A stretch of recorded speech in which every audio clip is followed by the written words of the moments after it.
वसुदेवसुतं देवं कंसचाणूरमर्दनं देवकी परमानन्दं कृष्णं वन्दे जगद्गुरुं गुरुर्ब्रह्मा गुरुर्विष्णु गुरुदेवो महेश्वरा गुरुसाक्षात् परब्रह्म तस्मै श्रीगुरुवे नमः।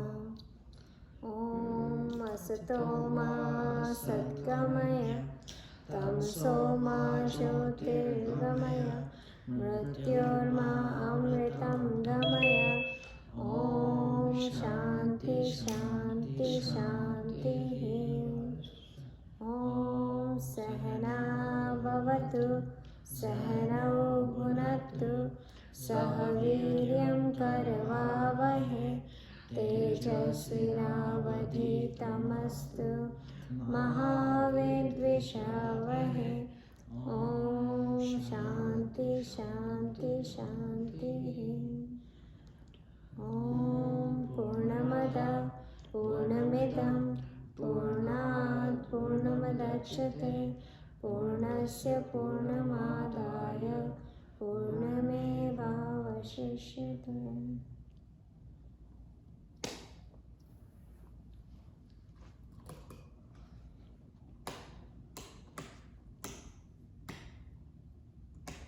Okay. Hi Neil. So we will actually today I will want to talk about a little bit different topic because last week we all celebrated Shivaratri. How many of you guys celebrated Shivaratri? You remember? Okay, so it was Monday. Some people celebrated on Monday and some people celebrated on Tuesday, right? Anybody visited temple? Did you guys go to temple? No, but we all celebrate Shivaratri, right? So Shivaratri is a big festival and we celebrate who? We celebrate Shiv. We celebrate Bhagwan Shiv, right? On that day. Now we do. You remember we talk about Janmashtami, which was Krishna Bhagwan's birthday, right? We celebrate that. So in Hindu mythology, there are three. It is created by three departments, right? Three kind of gods are there, which is being like each has their own department, right? So it is one is Brahma, not Brahman, right? What we talk about Brahman and consciousness is different. This is Brahma, God Brahma. That is the creator who created everything. Who created this universe, who created, like it has been known that he was the creator of everything. So who is it? Brahma. Brahma is the creator. Then Vishnu is the preserver, right? He preserves all the life, he preserves the earth, he preserves ocean, rain, everything in the universe, and Big Bang theory, the whole thing, the planets, everything. So he's the preserver of the life on this earth and everywhere else. So he's the preserver. So Vishnu is known for preserver. Then there is Shiv, which is destroyer. So he's the one who balances up, right? One is the creator, one is the preserver, then there is one destroyer. So somebody, whatever is being born has to get end too, right? There is a birth, there is a death. So Shiv Bhagwan is known for destroyer, right? So he's a destroyer. So there are three, I will just write it. So creator, preserver, and destroyer. So creator is Brahma,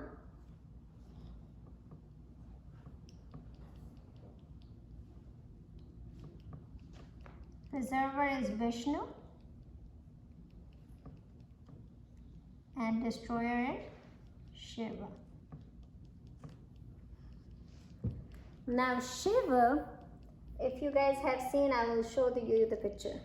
Shiv usually is being pictured like this. Have you ever seen this god before? All of you guys had? Okay. So Shiv is look like this. So as soon as we think about Shiva, either this thing comes or the Shivling, this kind of thing comes in our mind, right? So he is being symbolized by these two pictures. Now if you look at him, you will see what there is specific things that he is being, the attire is being portrayed as, right? So if you look at it, he has a big bun on his head. Out of that bun there is a river coming out, which is Ganga river coming out. Then if you look at his middle of the forehead, there is another eye. So he has three eyes, three netra. So he has three eyes, two here and one here. Then if you look at it, he is always filled with ashes, like ash of everything. So he is filled with, like he has on the head, on his arm, everything is filled of bhasma. Bhasma is ash, like whatever, you burn something and then you get that going, right? So the remaining of the burned thing is the ashes. And then he has snake in his neck, right? And then if you look at it, he is sitting on the lion cloth. This picture doesn't show the trident. Usually always Shiva has this kind of weapon next to him, the trident that has three blades on it, right? And then he also has a damru. I don't know if there is any picture. Damru is a kind of instrument, musical instrument, which is like from both sides it's a plate, and then there is a string that hits the plate and make the sounds. And you hold it from the middle and then you do like this, the sound comes with those strings hitting those plates. So he always has that damru in his hand, right? You have seen that, right? So those are very significant portrait of Shivji that is given, right? So everything, in Indian, in Hinduism, if you talk about, there are a lot of stories, stories of gods and, God coming out and killing the bad people, killing the Rakshas or demons, and all those things are being known, right? Krishna Bhagavan has a lot of stories. Always there is a deeper meaning to those stories. Always there is a significance. So sometimes what happens is we hear these stories but we don't know the deeper significance of it. Now Shivji's attire has a deeper significance. Why everything is on there, right? So first of all, when Shivji is being pictured, he is always pictured in samadhi. Samadhi means meditation. Like he is always either folded hands in his lap and his eyes are closed and he is sitting straight and in the meditation, or he is sitting like this in the meditation. That's his, his portrait is always being pictured like that. And what does that mean? So he is being always seen in meditation because he is being portrayed as a Brahman, that we talk about consciousness. The closest that we have portrayed Brahman is in this, because in his structure, when the mind goes out of all the thoughts, there is no thought in the mind, like deep meditation, if you sit, then you will only see consciousness inside you, right? So that's what his meditation posture represents us, right? He is very closest to being Brahman, that there is no thought in mind, thoughtless in the mind, right? So that's what he is being portrayed as. Now all these things that he is in this picture is being shown, there is a significance of it. So let's go one by one to understand what all these things represent. Why are Shivji being pictured like this, right? So let's go with first three netra. He has three eyes, right? So the third eye is here, that is like the two eyes given to us and to Shivji is to look the sansar. The sansar means the world around us, right? So there is all the world around us that is being seen by these two eyes, right? The third eyes is the significance of divine knowledge, that you have to look inside you, not outside. That's why it's always being closed. It's not open third eyes, right? It is only open when Shivji gets to destroy something, right? So it is always closed, and it represents everybody. In everybody's its significance of the third eye is that the third eye is the divine knowledge that we receive. So the divine knowledge is always received here in the third eye. So the people who can see inside them, so the Brahman is inside us, right? It's not outside in the world. So this eyes cannot be used to see Brahman. What is used to see the Brahman is the divine knowledge, right? So the third eyes represents divine knowledge, right?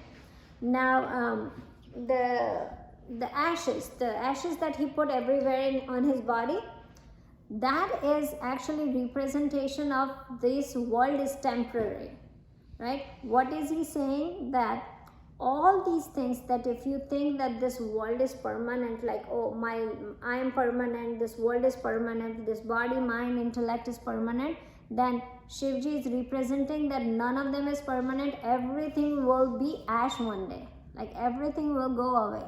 Your body will be burned to ash after you die. So nothing is permanent in this world. So that's what the ashes represent. Now let's talk about the snake that is in his neck, right? There are a couple, you will see there are a lot of stories, but I'm just picking the most significant story for you guys to just understand. So the snake that is around his neck, now what does it, there are a couple meanings to it. The first meaning is snake always shred his skin every, a certain time, like after a certain time he shred his skin and then new skin comes up, right? And then again after a little while he shred his skin again and then new skin comes up. What does that represent in our life is that birth and rebirth, death and rebirth. That's what it is. Like, the body and the mind dies and then they take new skin or new body and then start all over again. So that's what it's representing of birth, death and rebirth, right? Another thing what happened is there is a story behind why is the snake in his neck.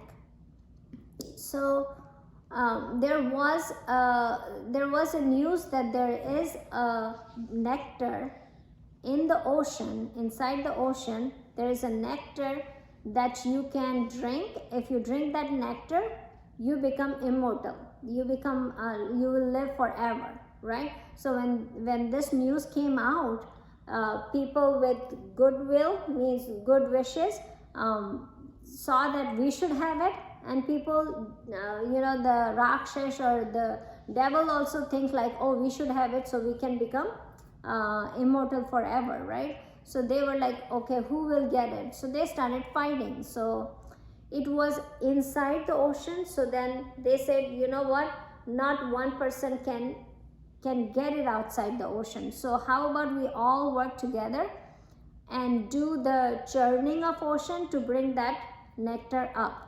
So they all agreed that we all will work together and get the churning up. But the devil people wanted to drink it first, and the good people thought that the devtas thought that they should drink it first, so that bad people don't get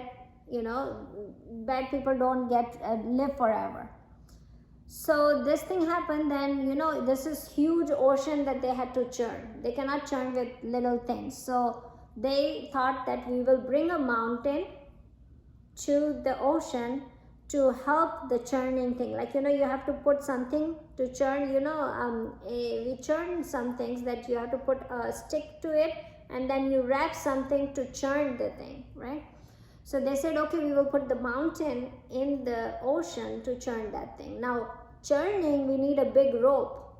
So what can be the rope? So they said, okay, how about we bring a snake that can help as a rope? So then Vasuki, the Nag, that says, okay, I will be that rope that you can pull and churn the whole ocean.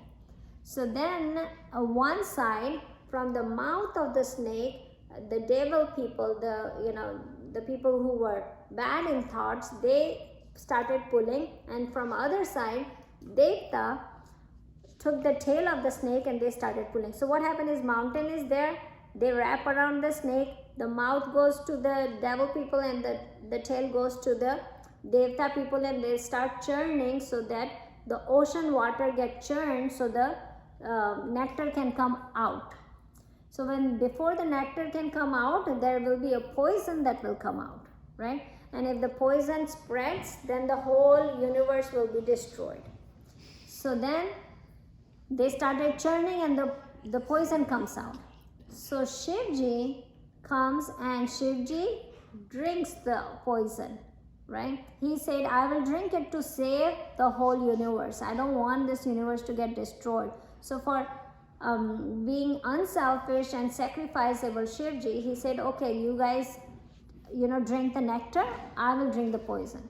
So he drank the poison. As soon as it was going in the neck,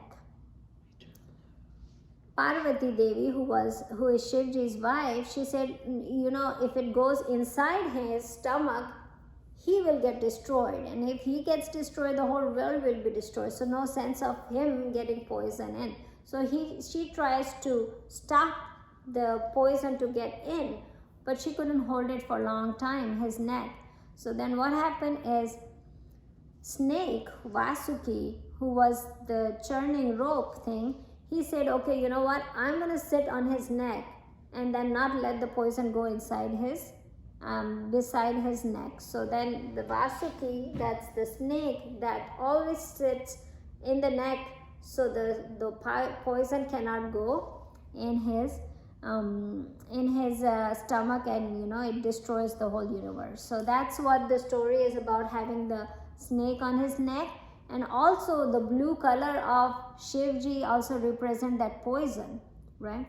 So the poison is actually in the neck. So sometimes you will see the picture only the neck being blue, and sometimes you see the Shivji, whole Shivji body is blue, because it represents the poison. Now this whole story represents that his unselfish behavior towards the preserving the universe. So he drank the poison, and it shows the unselfishness, karma, or unselfish work towards the whole society, right? So that's what the significance of having a snake on the neck as well as the blue neck, right? So that's what Shivji's story is. Now he is also known as Neelkantha. Neelkantha means blue, Neel means blue, and Kantha means neck. So Neelkantha is also the name of Shivji.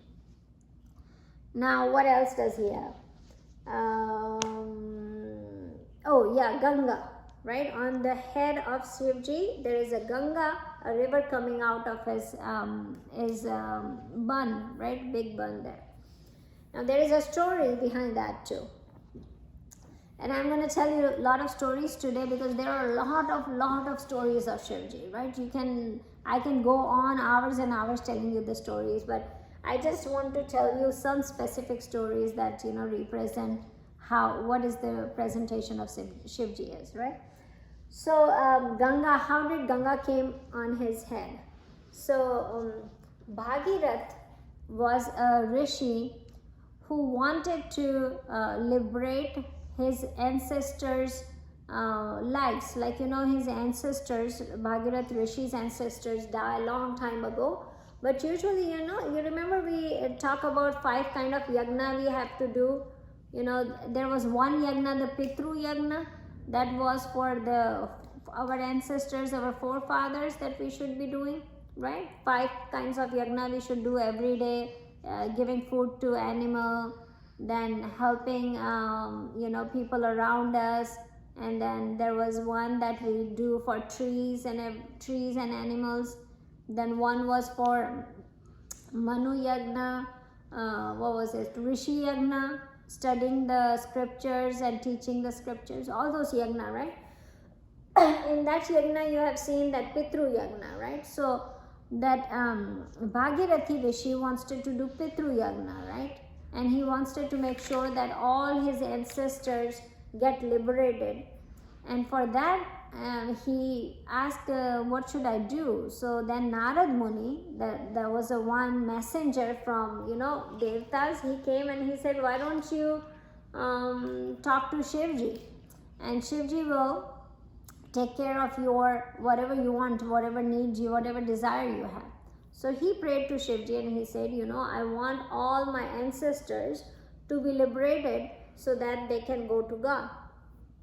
And then Shivji said, okay, so for that you need Ganga. you put all the ancestor ashes in Ganga, and Ganga liberates because it's a sacred river. It's going to help you liberate everybody in everybody in your family.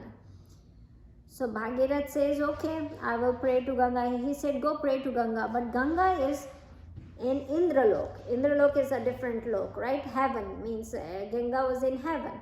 So they said there are different loks. So Bhagirath said, how can I get to Ganga? He said, pray to Ganga and Ganga will come. So then he started praying to Ganga. So Ganga came and Ganga said that, oh, I can come to earth, no problem. From heaven I can come to earth. But Ganga had very much pride in her. So she said, oh, my flow is so fast that if I come to earth, the flow will destroy the whole earth. It is so fast. My water is so much, I have so much water and my flow is so fast that it will destroy the whole earth. So then Bhagirath said, what should I do? And he went back to Shivji, because Shivji is known for giving, very easy going God, right? So he is giving everything, like whatever you ask, he gives it. So Bhagirath went back to Shivji and said, Shivji, I spoke to Ganga, but Ganga said that she has so much water and so much flow that if she comes to earth from heaven, then it will destroy the whole earth. What should I do? So then Shivji said, let me see what Ganga is saying. And then he opens his hair and then he said, Ganga, flow on my head and go through my head if you want to. Like, I will take care of your flow and your water. So don't worry about it. So go ahead and come to earth. So as soon as Ganga flows, he closed his bun and the whole entire Ganga got fixed on his head. So then, Ganga felt what did she do mistake here, right? She was very much pride of that nobody can handle my flow, my water, and Shivji just hold the whole water and flow on his head in 1 minute, right? So Ganga felt so bad that she was doing the wrong thing, being very having so much pride in herself, and she should not think about that she's the only one and she is the one that can destroy the whole earth, and she was only captured by Shivji's hair. It doesn't need anything else. So then she said sorry to Shivji, and Shivji opens little bit and start the Ganga to flow on the earth. So that's the story about Ganga being in his head and started from there. Now, even if you go to Gangotri right now, Gangotri is the starting place of Ganga, where it starts. It's in Himalayas in India. People cannot find where the water is coming from. There is no place, no original place where they can say, okay, water is coming from here. You can see flowing Ganga right away, but you cannot see where the water is coming from, right? So that's still a mystery, like where is the Ganga coming from? So it's been known that it is coming from Shivji's head.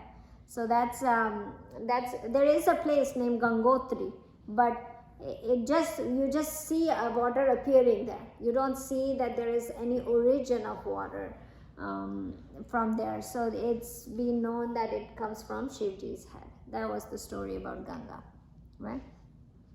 So that's that. What else is on Shivji? Let's check it out.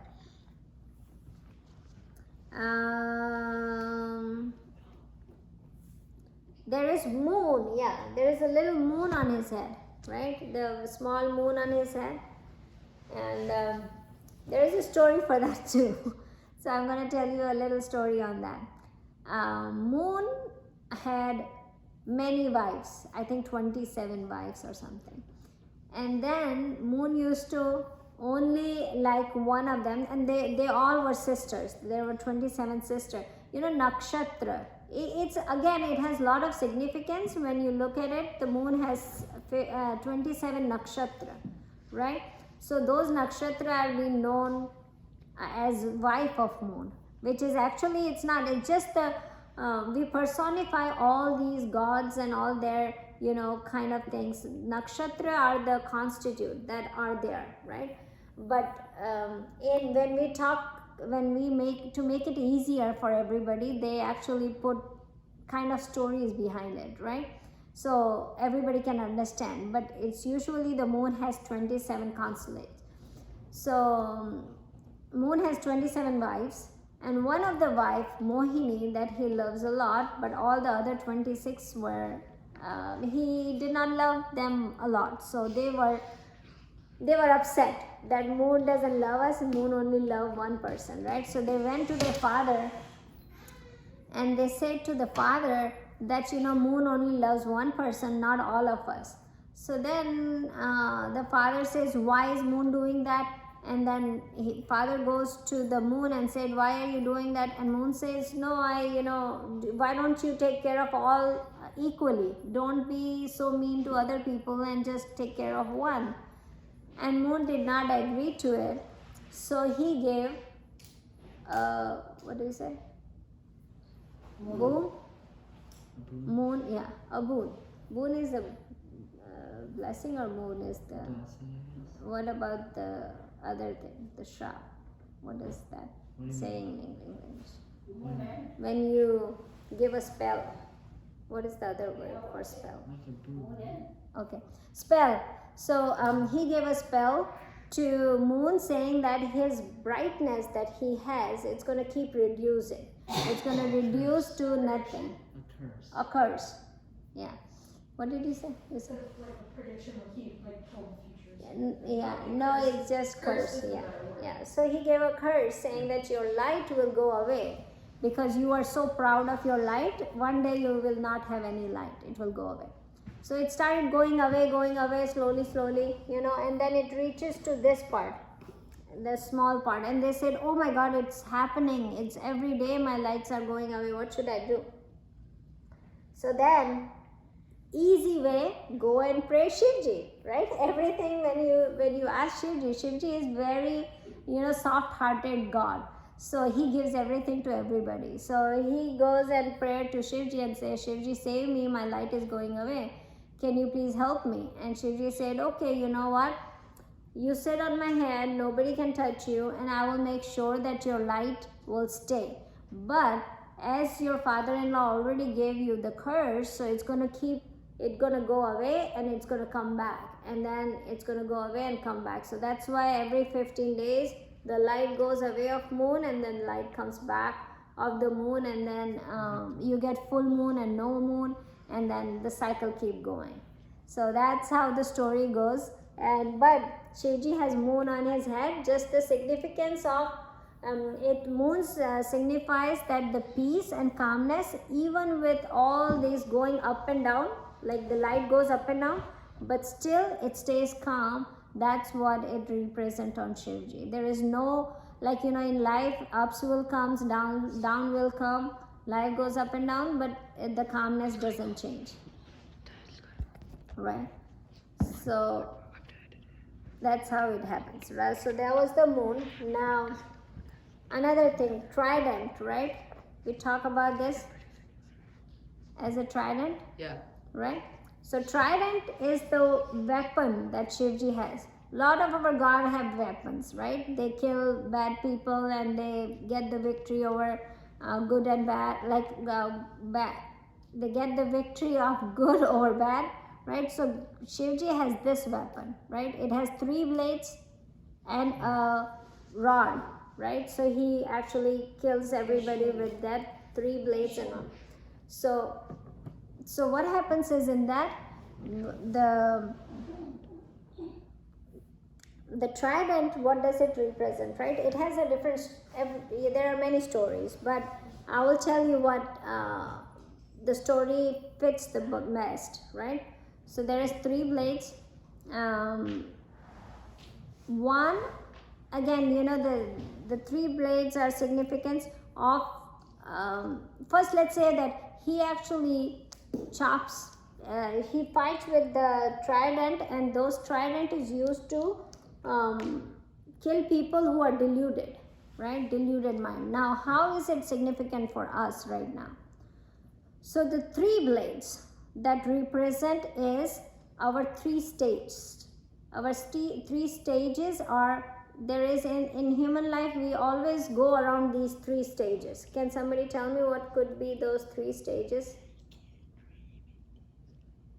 Can anybody tell me what are the 3 stages that we keep flopping in and out of these three stages every time? Yes, Anna. Happiness. What is it? Happiness, one of them. No, 3 stages. So I think I have Avika raising her hand. Is it tamasic, rajasic, and sattvic? That's guna. So that's not the stages that we have, but good try. Nice try. I like it. Anybody else here? Okay, sure. Go. The waking state, the dreaming, and the deep sleep. थोड़ा जोर से बोलो तो they can hear. Waking, dreaming, and deep sleep. Okay. So the 3 stages that we always flip, go in and out is waking, that we are awake, like right now you and me, right? Then there is a dream stage and there is a deep sleep stage, right? You remember those 3 stages that we talked about before? So only these 3 stages are we come in and out of, right? Either we are waking. If we are not awake, then what we are? We are dreaming. If we are not dreaming, what we are doing? Either we are deep sleep or dreaming, right? If we are not dreaming, what are we? Awake or deep sleep. If we are not in deep sleep, what are we doing? Either dreaming or awake, right? So those are the only 3 stages that we keep going in and out of, right? Did you guys get the point? Right? But we think, so why is this trident used for? Why is these 3 blades used for, right? To chop the deluded thing. So what are we deluded in? What is our delusion? Illusion. Our delusion is Desires. that we are these 3 only. This is the truth. That's what we think. Is this the truth? No. No. What is the truth? Your Atma. We are consciousness. So there is a 4th stage, not stage, but 4th thing, the consciousness. That's what we really are, right? Not these 3 things. So the waking, dreaming, and deep sleep, right? Those 3 things on the trident, the blades, that's what we kept thinking we are, right? So when we think about these 3, they are related to what? They are related to our To our body, mind, and intellect. body, mind, and intellect, right? They are not related to consciousness, right? They are related to our body, mind, and intellect, right? But the 4th stage, Turiya stage that we talk about, the consciousness that is in all 3, as soon as we get to know that that's real us, these 3 delusions, these 3 things that we think are real get destroyed, right? So this is what the trident represents. The trident represents that the people who are deluded that these 3 things are real us, that when that destroys by the spiritual knowledge and we think we are the consciousness, that's what the Shivji's trident mean for, right? So you got the representation of that one? Okay.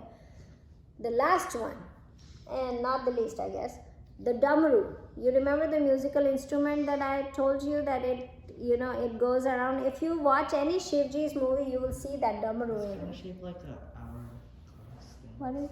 It's shaped like the hourglass thing. Like, Yeah. Right? Yeah. It's shaped like, you know what, I have to move this. I tried to look it prettier here, but it shapes like this.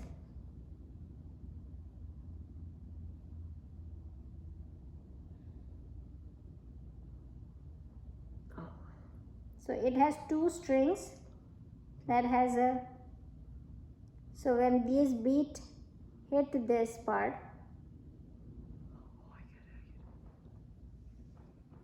we hold it from the middle, and then when you move it, the beats stuck to this, and they make noise.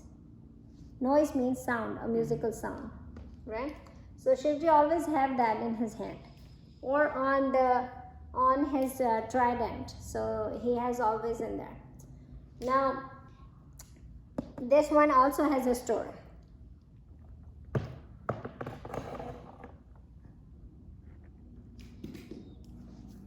Let me tell you the significance of that story. Oh, done.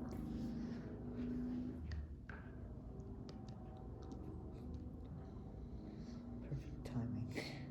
Hmm? You're about to get into the story, and then it just turns out.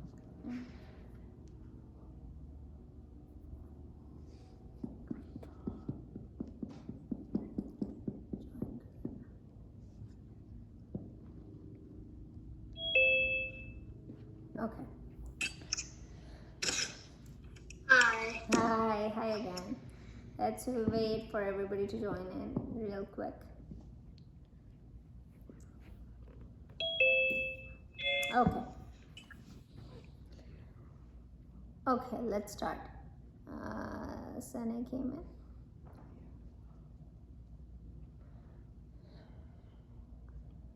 We give 1 more minute for everybody to join in. Okay, let's go. So that the Damru comes in, right? So let's talk about Damru. There was a story, I don't know if you guys watched the cartoon. It was very much famous cartoon about little Hanumanji.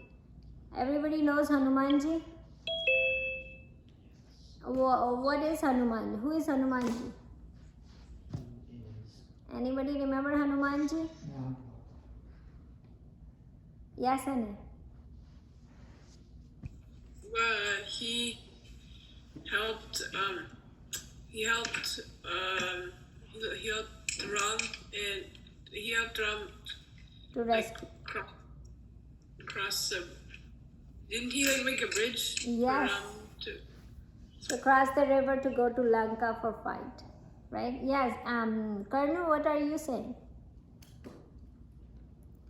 So my parents told me that Hanumanji ate the sun and it burned his lips, Yes, so he had to right. spit it out.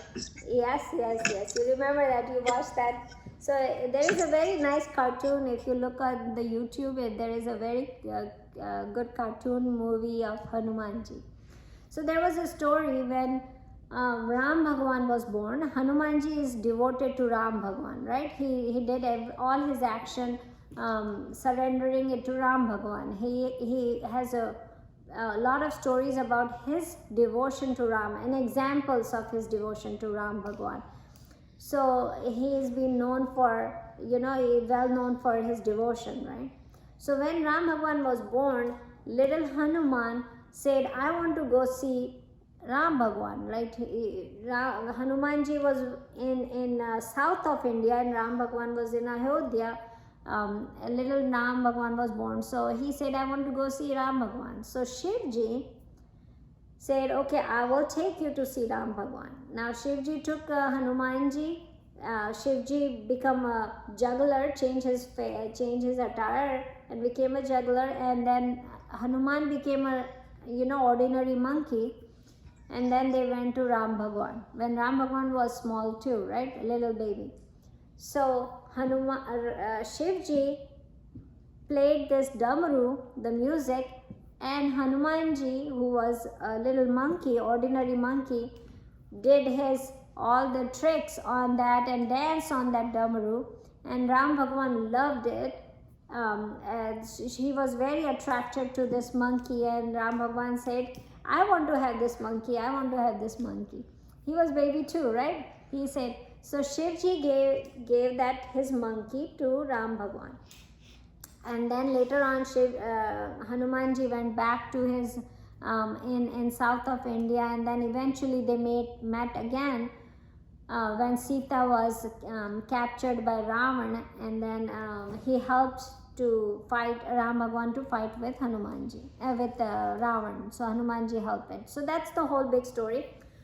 But this little story about Shivji taking Hanuman to see Ram as a kid, there is a significance to that story. As I mentioned, that all these Hindu stories, all these religious stories have a deeper significance. It's not about just that, okay, Hanumanji was devoted to Ram Bhagwan, so he saw Ram Bhagwan and he went and visited Ram Bhagwan.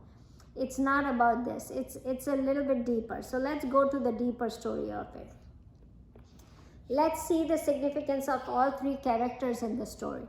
The first one is Shivji, right? So Shivji, as we represented before, is kind of, it's very close to being Brahman, right? Is the consciousness, right? He is the consciousness, he is a pure consciousness that we represent Shivji as, right? Now let's say Hanuman. Hanuman is what? Monkey, right? Monkey represent our mind. How does it represent our mind? Is like our mind has so many thoughts keep going, right? It's full of so many thoughts, right? So like how monkey goes from branch to branch, like our mind goes from thoughts to thoughts, right? Monkey is enticed with the sharp and shiny things in the world, same as our mind is enticed with the pleasure in the world, right? So all these things are very much like monkey. So whenever we see monkey, it is representation of our mind, our restless mind, right? Monkeys are restless, same as our mind are restless. So here Hanuman represent our mind. Until we don't have one focus, one concentration, our mind keep flipping on things and our mind stays in sansar, in world. But as soon as we focus it on consciousness, then our mind gets one thing focused, so it doesn't jump here and there, and the maturity comes, right? So that's what Hanuman represent here, as a monkey, as our mind. Now the third person is Ram, right? Ram is presentation of an ideal perfect human being, right? If you want to know about how to live life, that's where Ramayana comes in place. Ram Bhagwan's character that is pictured in Ramayana is the significance of the perfect human life somebody should live, right? So he represents perfection, right? So we have three things here. I will put Shivji here and then I will.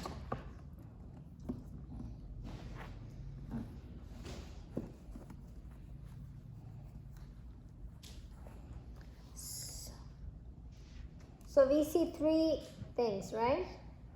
We see Shivji, Shiva, we see Hanuman, And then Ram. and then we see Ram.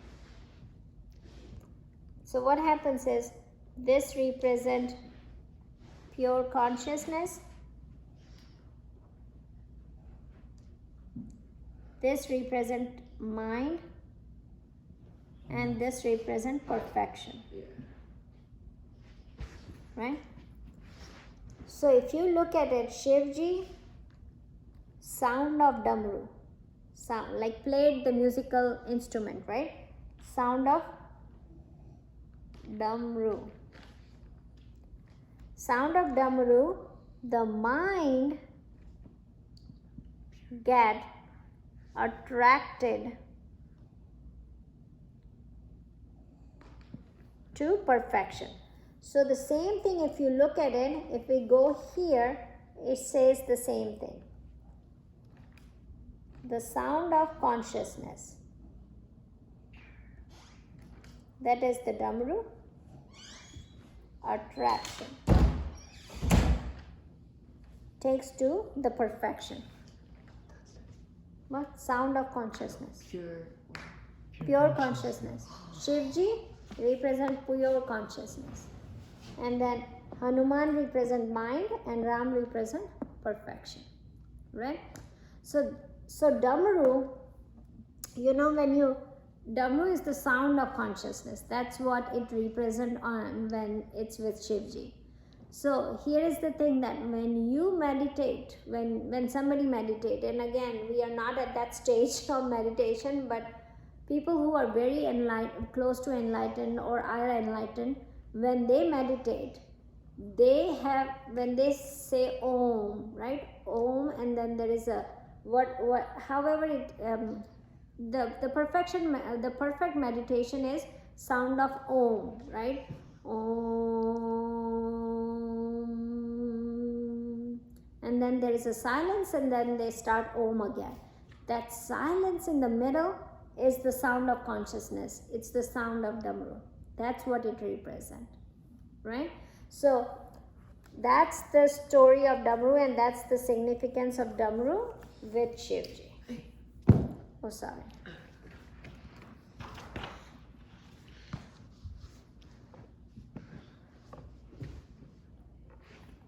got it?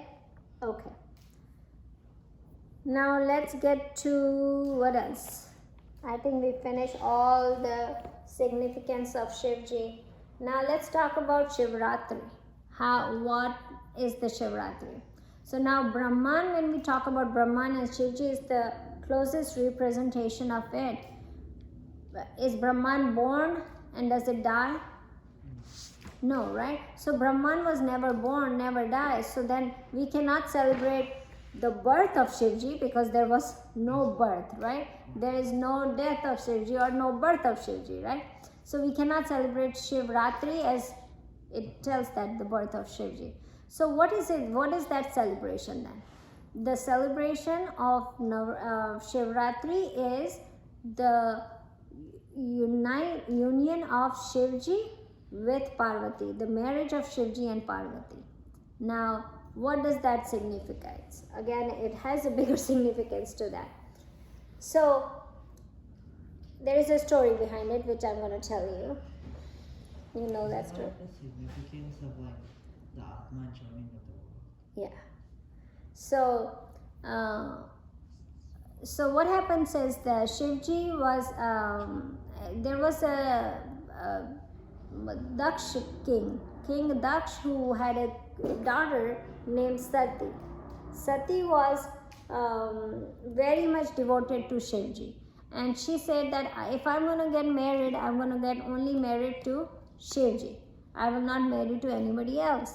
And then Shivji is like kind of person who, who is in meditation all the time. He doesn't even come to the earth. He doesn't wear things like flashy things or anything. He is like sitting in his samadhi, concentrating on consciousness. That's about it. That's his life. He doesn't have a house. He doesn't have anything where he could put. So Sati was so devoted to him that she did lot of prayers for Shivji. Now, one thing that you should know is Shivji is the one of the Bhagwan that whatever you ask, he gives it. He is Bholenath. He is also known as Bholenath. Bholenath means, Bhole means gullible, or what? Bhole means very soft-hearted. So he is known as Bholenath, right? So he gives anybody who asks for any boons, he will give it to them. Now, Sati, who was very much doing a penance to get Shivji, she did a lot of vrat and she did a lot of things. Yeah, you have a question, Risha?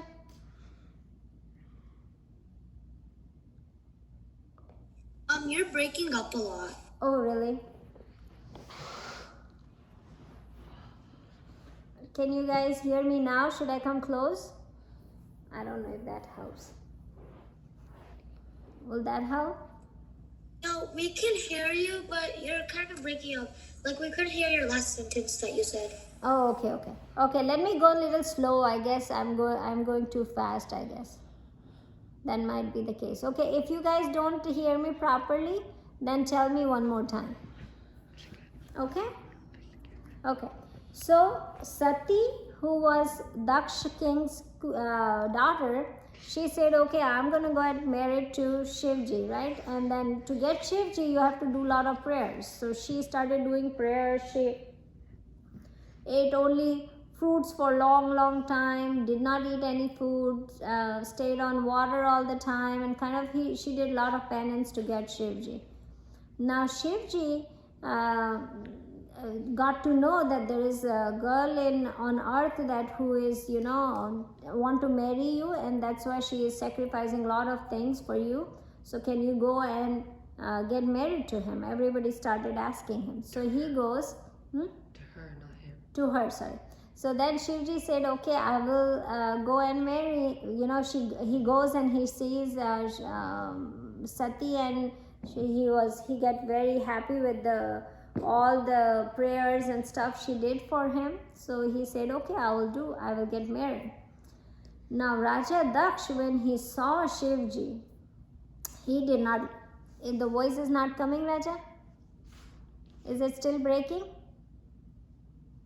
Anu? Oh, okay. Krisha, can you open the door? Probably, I don't know if that will. I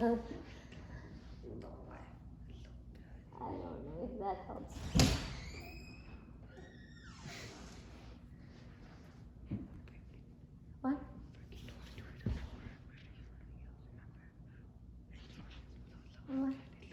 You won't. Yeah, okay. Let's see if this works. Okay. So then Sati, then Raja Daksh was not happy with his daughter's choice, because again she could marry a big prince, big king who has lot of, who has palaces and stuff like that, and she's choosing a person who lives in cemetery and has all ashes around him and snake in his neck. He did not like that part, but Sati said, no, I'm gonna get married with him and only him. So then she goes ahead and get married to him. Now when Sati and Shivji goes away, Daksh Raja does a big celebration of something that he wanted to, yagna, he does a yagna to get some desired stuff. But in this celebration, he doesn't call Shivji or his daughter to come and, attend this celebration. So when Sati get to know that his father is doing such a big celebration but he did not invited them, she felt very sad that, oh, my father is not even inviting me. So she felt very sad, but then she said, oh, I'm gonna go, even though my father does not invite me, but he's my father, I will go. So Sati goes there, but then she realized that her father doesn't like her anymore, doesn't invite her, doesn't talk to her, and only one person was happy for her return was her mother. Nobody else showed any respect, and then her father insulted her by mocking Shivji. So she got very upset and she got very disappointed. And while this disappointment was going on, she actually said, what is in for me living this life where my father is so unhappy with my husband, and she gives up her life. So when Shivji get to know that she died there, Shivji came and he was very upset. And then what he did is he did this Tandav Natra, that the dance of divine that is known, which I think probably you guys might have heard, or whoever it dances, there is a Tandav dance of Shivji that has been known for a lot, known forever, because there is another significance or another, a murti, or what do you say, the presentation of Shivji with the dance mudras on it. Mudra means, what do you say, mudra means the dance.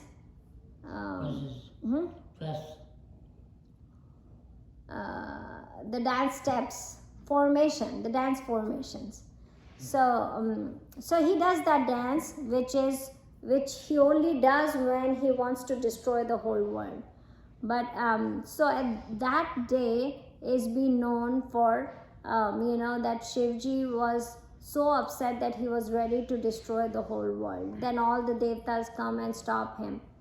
Now, after he loses his wife Sati, he actually goes away to Kailash, up Himalaya, and then he gives away everything, and he doesn't want to come back to earth or to come back to world anymore. So he gives up everything and he goes away. Then here is the whole, again, there is Sati and then there is a Parvati. So now what happens is, there was a Rakshash named Tarkasur who got a boon from Vishnu, saying that he can be the world's most powerful man. But he can only be killed by Shiv's son. Now Shiv doesn't have any son, right? And he is up in the mountain meditating, not want to have any son. He doesn't have a wife. So he just took this thing so that nobody can kill him. So all the devtas comes and said, Shivji, there is a Rakshash who is destroying the whole earth. Please help us have a son.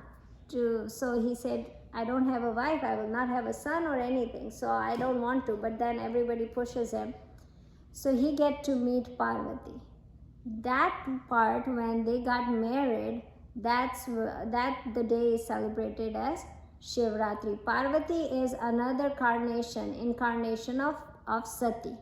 So Parvati get married to Shivji, and then the son who is Ganesh, that kills Tarkasur at the end. So that part of Shiv and Parvati wedding is known for Shivaratri. So the wedding of this.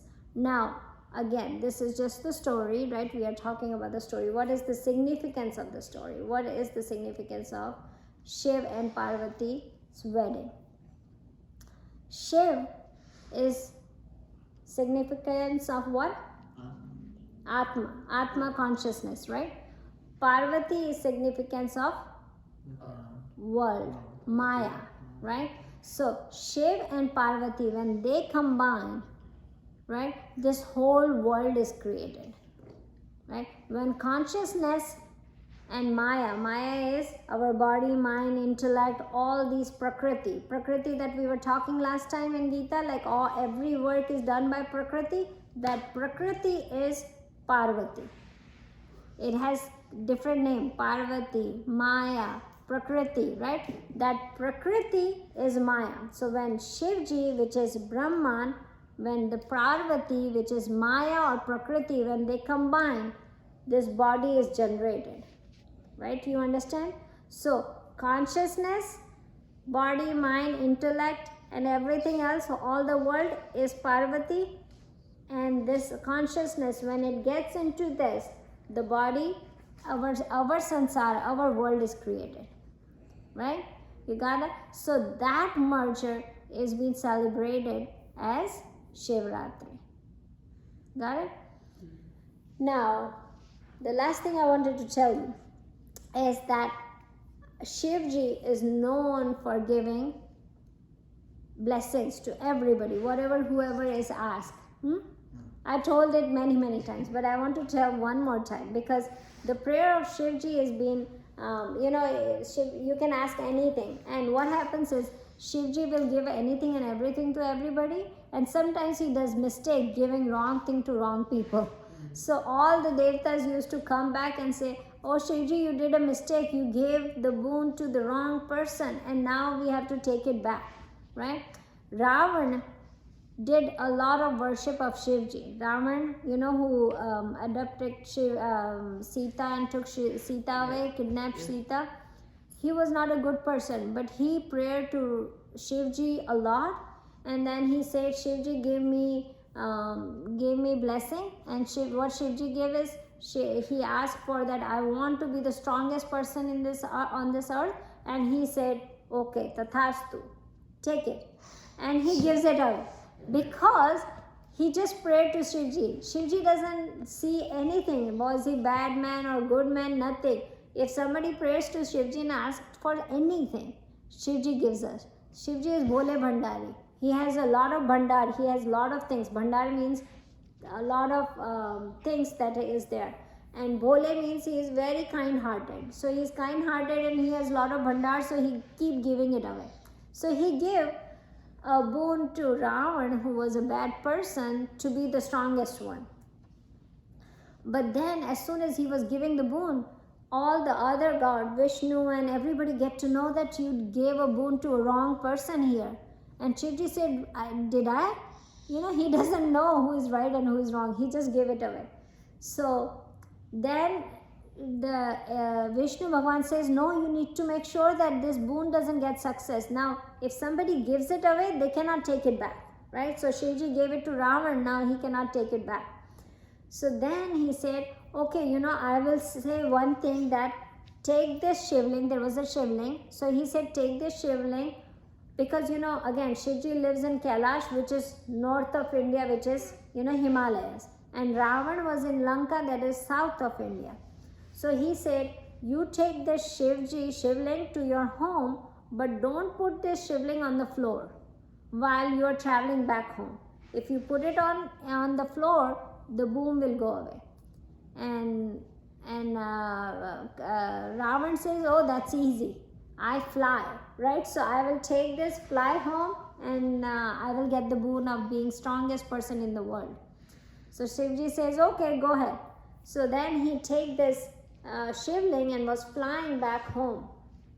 And when he was flying back home, he always do prayer morning and evening to Shivji, right? So for the same routine, when the evening comes, he said, oh, it's evening, I need to pray for Shivji. So then he landed on the river and he said, I need to pray, but where will I put this shivling? So there was a kid standing there. So he said, okay, you hold this shivling, don't put it on floor, because if you put it on floor, my boon that Shivji gave me will go away. So don't put it on floor. The kid says, okay, I will not. He goes and he started praying to Shivji. Then what happened? This kid was none other than Ganesha, who came to rescue to not have a boon to the wrong person. So this Ganesha knew that he has to put the Shivji on the floor. So Ganesha goes and put the Shivji on the floor and says, I couldn't hold this, so I have to put it on floor. As soon as he put it on the floor, Ravan get very upset and he comes and he sees that the Shivji was on the floor, and then the boon goes away. So that's how Shivji is. Shivji will give anything and everything. Still now, if you want to ask for anything, this is the God to pray to. He will give you anything and everything without even thinking whether you are a right person to take it or not. He will give it to you. Now, other gods will try to correct it. If he gives you a wrong boon, then they will come and in the picture and correct you. But if you want anything, Shivji is the one to ask for, right? So that's how we celebrate Shivji, Shivaratri. I hope you guys got a lot of stories out of it, and you can also Google it and get a lot of stories of Shivji. But biggest thing I wanted to get to you to know that when we talk about Brahma, the meditation and the karma yoga, the dhyan yoga, the gyan yoga, and everything is in God here. That is like Shivji's presentation is significance of all the yogas in it, right? And that's how we celebrate Shivaratri. You guys have any questions on this? No? Okay, let's close it there. Krishna Vasudeva Sutam Devam Panchajanuramarsana Devaki Paramanandam Krishnam Vande Jagadguru Guru Brahma Guru Vishnu Guru Devo Maheshwara Guru Sakshat Para Brahma Tasmai Shri Guru Namo. Now, Shri Krishna Arpanamastu. Thank you.